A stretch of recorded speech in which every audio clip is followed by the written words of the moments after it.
തുടരും സിനിമ കണ്ട് അഭിപ്രായം പറയണമെന്നും മറ്റുള്ളവരുമായി പങ്കുവെക്കണമെന്നും തരുൺ മൂർത്തി.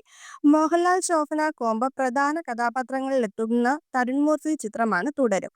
സിനിമാ പ്രേമികൾ വളരെ പ്രതീക്ഷ നൽകിയിരിക്കുന്ന സിനിമ നാളെ ലോകമെമ്പാടുമുള്ള തിയേറ്ററുകളിലേക്ക് എത്തും.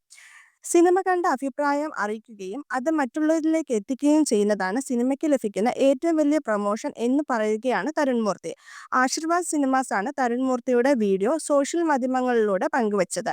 അതേസമയം കഴിഞ്ഞ ദിവസം ആരംഭിച്ച അഡ്വാൻസ് ബുക്കിംഗിൽ ആദ്യ 2 ദിവസത്തെ ടിക്കറ്റുകൾ മണിക്കൂറുകൾക്കുള്ളിൽ തന്നെ വിറ്റുപോയിരുന്നു. സിനിമ ഇനി അധികം സിനിമ ഇതിനകം 1 കോടിയുടെ പ്രീ സെയിൽസ് നേടിയതായിട്ടാണ് ട്രാക്കർമാർ റിപ്പോർട്ട് ചെയ്യുന്നത്. ഏപ്രിൽ 25-ന് രാവിലെ 10 മണിക്കാണ് സിനിമയുടെ ഫസ്റ്റ് ഷോ ആരംഭിക്കുന്നത്. മോഹൻലാൽ തന്നെയാണ് ഇക്കാര്യം സമൂഹ മാധ്യമങ്ങളിൽ കൂടി അറിയിച്ചതും. ഫാമിലി ഡ്രാമ സ്വഭാവത്തിൽ ഒരുങ്ങുന്ന തുടരും എന്ന സിനിമയിൽ ഒരു സാധാരണ ഫാക്ടറി ഡ്രൈവറുടെ വേഷത്തിലാണ് മോഹൻലാൽ എത്തുന്നത്. നർമ്മ മുഹൂർത്തങ്ങൾക്കും ഫാമിലി ഇമോഷൻസിനും ഒപ്പം അല്പം നിഗൂഢതയും ബാക്കി വെച്ചാണ് സിനിമയുടെ ഇതുവരെയുള്ള അപ്ഡേറ്റുകൾ പുറത്തുവിട്ടിരിക്കുന്നത്. മോഹൻലാലും ശോഭനയും 20 വർഷങ്ങൾക്ക് ശേഷം ഒന്നിക്കുന്ന ചിത്രം കൂടിയാണ് തുടരും.